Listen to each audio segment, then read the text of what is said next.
Nancy Pelosi opened the room with the polished contempt of someone who had spent too many years mistaking seniority for innocence, treating Mike Johnson not as an opponent with evidence, but as a provincial nuisance who could be dismissed before the record began. She reduced him to a church lawyer from Shreveport, a small-town legal mind supposedly too ordinary for Wall Street, too unsophisticated for congressional finance, and too far beneath her institutional altitude to threaten the machinery she controlled.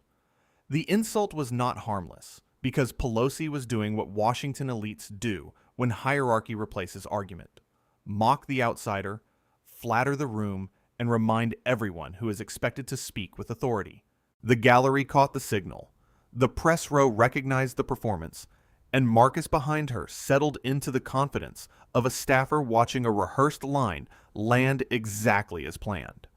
For one brief moment, the hearing still belonged to Pelosi, because everyone there had been trained to believe that a veteran's smile, a calculated sneer, and 35 years of power could bury a challenge before the first page was opened. Johnson did not defend his biography, perform outrage, or scramble to prove that a man from Shreveport could understand money, because people who arrive with documents do not need to beg powerful people for permission to be taken seriously. He let Pelosi's insult hang in the air long enough to expose itself, and the longer it sat there, the more it looked like an attempt to substitute class arrogance for an answer she had not yet been asked to give. Then his hand settled on the binder, thick, tabbed, plain, and unglamorous, the kind of object that needs no theatrical decoration because every page carries a date, an instrument, a transaction, and a consequence. That was the first reversal, because Pelosi had mocked the one man who seemed least interested in television theater, and most interested in forcing everyone to look at sequence. Johnson accepted that he had not come from Wall Street, had taught before law school, and had spent time in churches and classrooms, then turned that background into the frame of the indictment.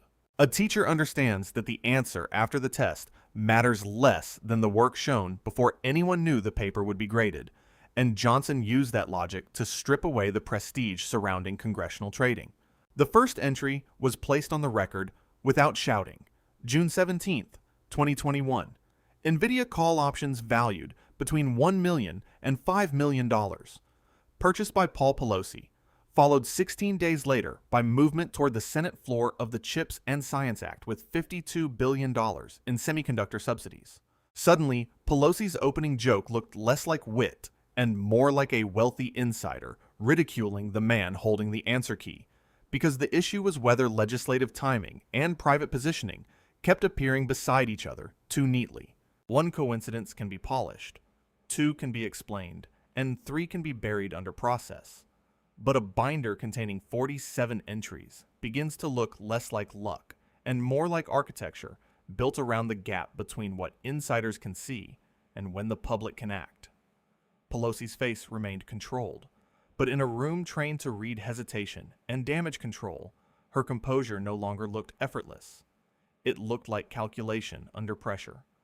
Johnson then moved from the trade to the system that made it politically corrosive, because a single scandal can be dismissed as partisan noise, while a repeatable workflow demands an explanation no biography can provide. Congressional calendars reveal bills, markups, hearings, floor movement, recesses, and pressure points long before ordinary citizens understand the market impact. And the fact that much of this information is technically public only makes the arrangement more insulting, not more fair. A call option is not a passive act of confidence or a harmless long-term holding. It is a directional, time-sensitive wager designed to multiply gains when the buyer expects a stock to rise within a specific window, making the window itself the moral center of the controversy. Then comes the 45-day disclosure period, Washington's favorite trick of calling delayed visibility transparency, allowing trades to move, votes to happen, options to be exercised, and profits to be collected before the public receives a document explaining what already occurred. But the NVIDIA entry was only the first tab, and the next pages would force Pelosi to confront something far more dangerous than a single trade: a pattern connecting legislative pressure, market timing, and a household she had spent years insisting existed behind an impenetrable wall. Pelosi tried to widen the argument the moment the spotlight narrowed around her, reaching for Washington's oldest emergency exit by turning one name into both parties, one portfolio into an institutional culture, and one set of dates into a vague lecture about fairness. On the surface, the point was defensible because Republicans and Democrats had both traded stocks. Spouses had benefited from the same disclosure structure, and any serious ban would have to cover every household route through which political access could become private advantage. But Pelosi was not broadening the inquiry because she suddenly wanted every corner of Congress examined with equal aggression. She was broadening it because floodlights are easier to survive than spotlights, and collective guilt is the preferred refuge of individual power. Johnson refused to give her that refuge, agreeing that both parties should be covered, that spouses should not be treated as magically separate from public office, and that reform without family restrictions would be nothing more than another loophole wearing a respectable suit. By accepting her bipartisan argument instead of resisting it, he stripped away the shield she had expected to use and dragged the hearing back to the title Pelosi herself had chosen: restoring public trust. If the hearing was truly about trust, then it could not begin with some obscure backbencher whose name would disappear before the evening news. It had to begin with the person who had spent decades demanding trust while sitting closest to the most profitable pattern in the room. Pelosi wanted the moral authority of reform without the inconvenience of becoming its first case study. A familiar arrangement in Washington, where powerful people offer to clean the system only after securing exemption from the first inspection. Johnson made clear that public trust is not restored by allowing the loudest defender of the institution to speak in abstractions while the dates wait outside, because a hearing that refuses to examine the trusted is not oversight, but ceremony. Then he brought Linda Nakamura into the record, not as a sentimental prop, but as a mathematical contrast, a San Francisco teacher who had spent 31 years explaining economics while living inside an economy that rewarded proximity far more aggressively than discipline. Linda earned $78,000 a year, maintained a 403(b), saved patiently through index funds, and after 3 decades had accumulated roughly $340,000, an honest retirement account built without legislative calendars, private advisors, or the ability to see around corners. In a strong year, Linda's account gained 11%, a return ordinary workers are taught to appreciate as proof that patience and discipline still matter, while Paul Pelosi's portfolio gained approximately 65% in the same market. The issue was not that a wealthy investor earned more than a teacher, because inequality alone does not prove corruption.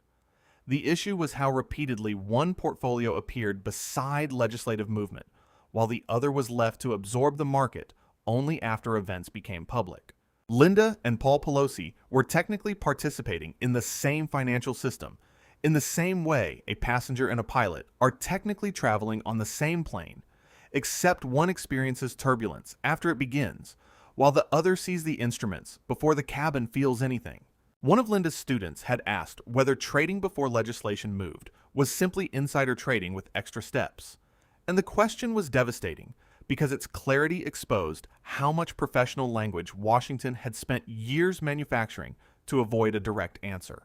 Linda could teach supply, demand, regulation, incentives, market asymmetry, and moral hazard, but no honest teacher could explain why lawmakers were allowed to profit from gaps they repeatedly refused to close without making the entire institution sound rigged.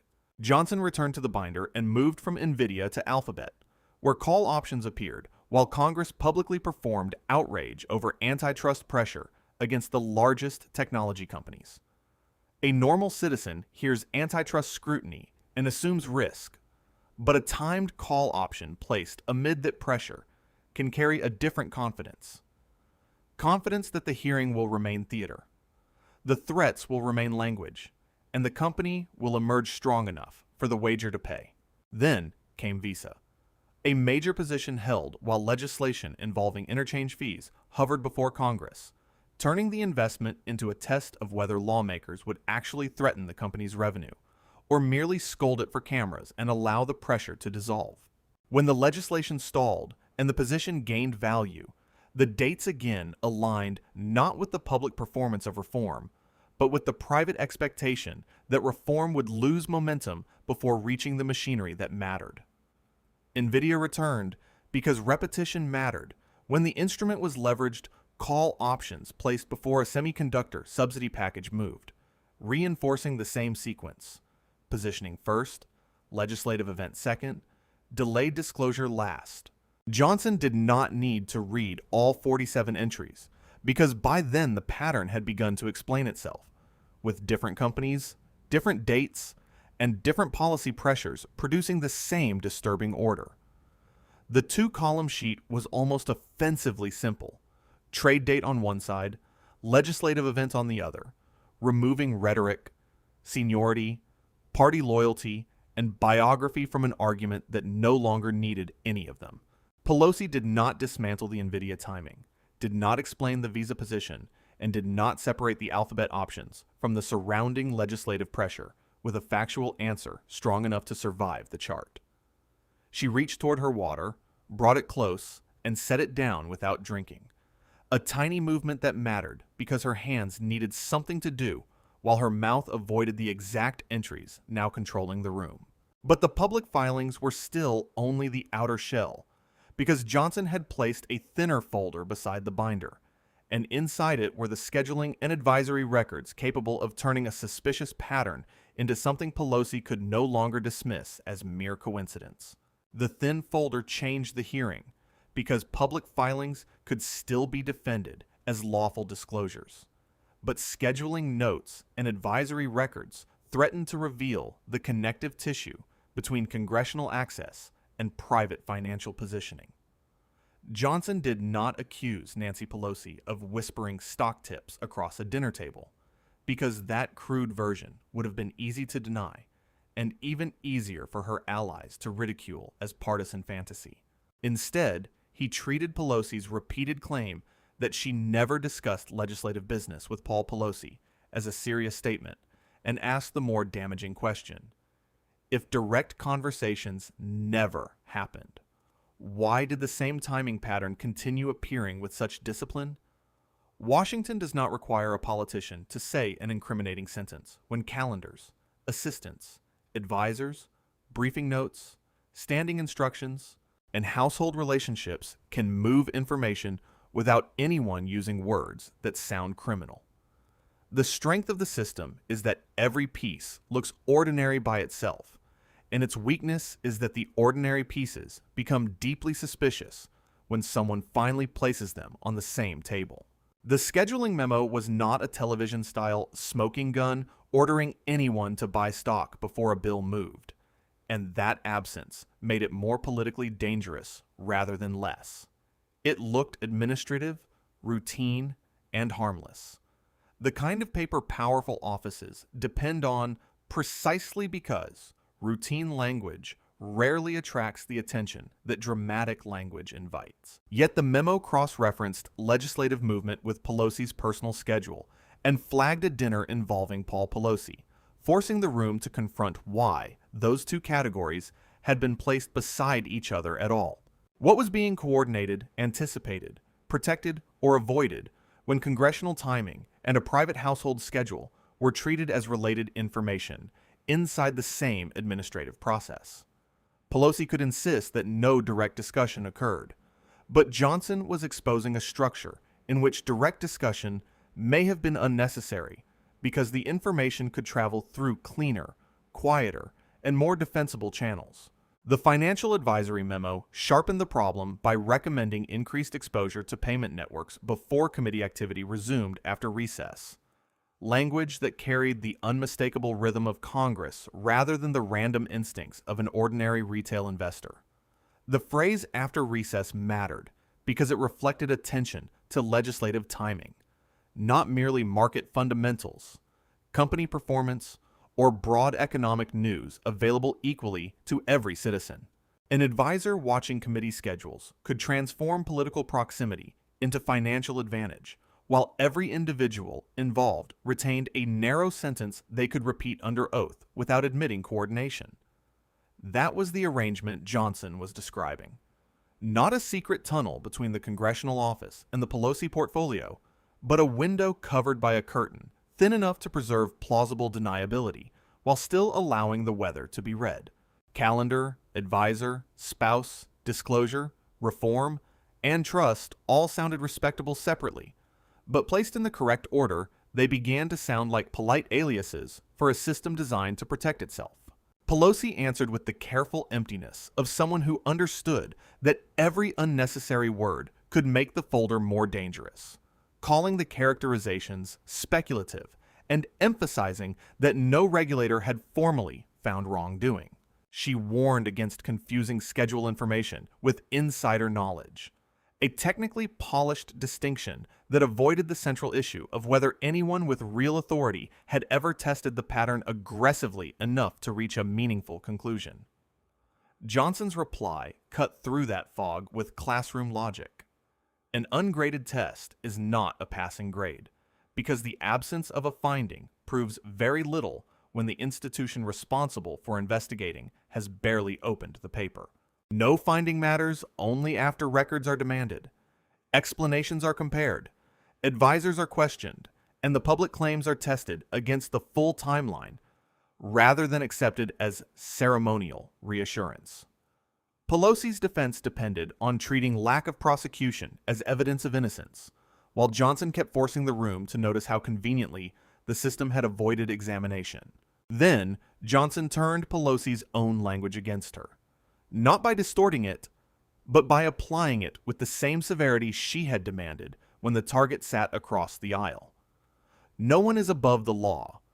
No one is above accountability, and public office must never be used for private gain, had served Pelosi well at podiums, press conferences, and investigations aimed at political enemies.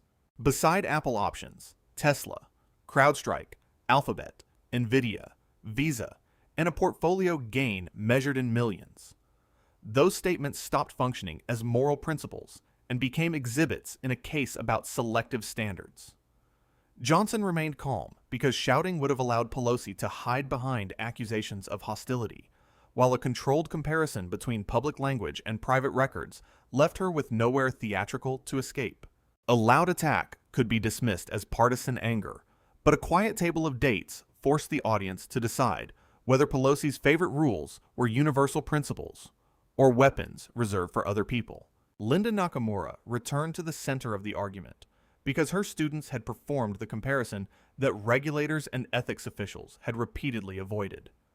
17-year-olds had mapped trades against legislative movement, compared returns with market indexes, and recognized that the timing did not resemble random participation by a household separated from congressional power. They were not opposition researchers, hedge fund lawyers, cable hosts, or consultants paid to wound Pelosi, which made their conclusion more humiliating for the institution, rather than less credible. They were young enough to believe adults when adults said rules applied equally, and clear-eyed enough to see that access, timing, leverage, and delayed disclosure created an advantage their teacher could never reproduce through patience alone. When teenagers can describe the conflict more plainly than Congress can defend it, the problem is not that the public has misunderstood the system. The problem is that the system has finally been explained without Washington's protective vocabulary. Pelosi then reached for the defense of legacy, invoking decades of service, landmark legislation, working families, voting rights, and the accumulated dignity of a career designed to appear too large for any spreadsheet to challenge. Johnson did not deny her influence or pretend that her career had meant nothing, because false attacks would have allowed her to escape into justified outrage and turn the hearing back into a debate about respect. He simply refused to let biography erase the ledger, making clear that 35 years of public service could not explain why a private portfolio repeatedly appeared beside legislative movement with such remarkable timing.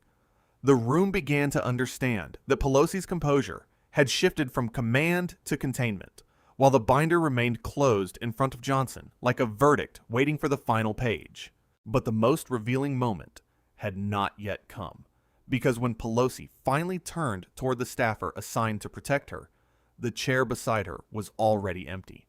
Pelosi turned toward Marcus with the reflex of someone accustomed to finding staff, counsel, and institutional muscle exactly where power had always placed them, but the chair beside her was empty. Marcus had already left because the problem was no longer communications. And experienced staffers know when spin has reached the point where every additional sentence becomes potential evidence. A press controversy can be reframed, delayed, softened by allies, and buried beneath a fresh cycle of outrage. But a legal problem demands document preservation, separate counsel, disciplined silence, and fewer microphones. The empty chair did not produce the melodrama of a public collapse, which made it more revealing because it captured Pelosi looking for the machinery that usually protected her and discovering that the machinery had moved elsewhere. For a politician who had spent decades surrounded by aides prepared to turn damage into messaging, that brief glance carried more weight than any shouted accusation Johnson could have made. The gavel came down almost gently, but the hearing had already ended in every meaningful sense because Pelosi had stopped controlling the question long before procedure caught up with the room. She avoided the main exit, leaving through a side corridor with counsel while the carefully prepared reform dossier remained untouched on the table. 4 months of staff work rendered useless by a binder organized around a simpler issue. The policy drafts, talking points, scoring memos, and bipartisan reform language had been designed for a hearing about institutional evolution, not for a hearing asking what happened first, the trade or the legislative event. Johnson's binder defeated the entire presentation because it did not require voters to master securities law, committee procedure, or congressional etiquette. It required them only to read dates in order. Pelosi had entered prepared to discuss reform at a safe distance from herself, and she left after becoming the clearest example of why the public no longer trusted the people announcing reform. Within 48 hours, the SEC issued a document preservation notice to the financial advisor connected to the Pelosi portfolio, a step that did not establish wrongdoing, but made clear that the matter had moved beyond hearing room embarrassment. In securities matters, a demand not to delete records is not casual administrative housekeeping. It is the first tightening of the circle around communications, calendars, recommendations, and the sequence connecting them. The advisor retained separate counsel the same day, an action that communicated more to Washington than Pelosi's polished public statements could conceal. The binder had crossed the line from political theater into document risk, where public relations language carries less value than emails, scheduling notes, advisory records, and preserved instructions. Pelosi's allies could still call Johnson partisan, but partisanship does not erase records, change dates, or explain why the people closest to the transactions suddenly needed lawyers. Michael Lawler then introduced the Clarity Act, requiring faster disclosure, a searchable online database, and divestment from individual stocks within a fixed period after taking office. 7 Republicans and 7 Democrats supported the proposal early, making it harder for Pelosi's defenders to dismiss the response as a one-party weapon designed only to humiliate her. Her name was absent, and in Washington, omission can function as a cleaner verdict than open condemnation because politicians step away long before they admit why.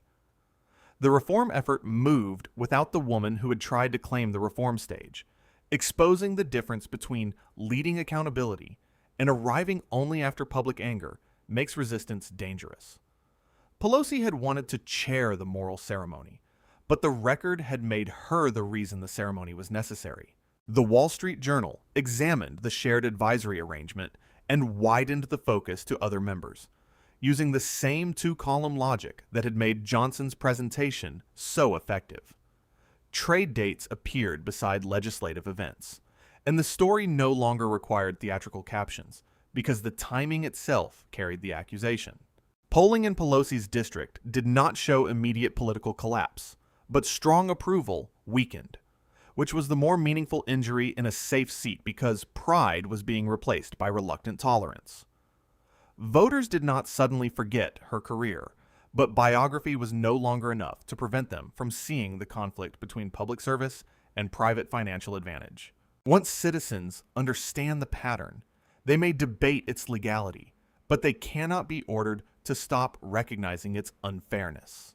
Pelosi's television response remained controlled, articulate, elevated, and carefully useless, repeating broad support for reform while refusing to walk through the individual entries that had made the hearing matter. She did not explain the NVIDIA timing, neutralize the visa position, separate the alphabet options from legislative pressure, or provide a convincing account of the scheduling and advisory documents. Instead, she stayed at the altitude where Washington language sounds responsible precisely because it avoids the ground, speaking about institutions, seriousness, and partisanship while leaving the dates untouched. That strategy had worked for years because most controversies arrive without organized evidence and disappear before the public learns the sequence. This time, the binder remained, and every refusal to address it, entry by entry,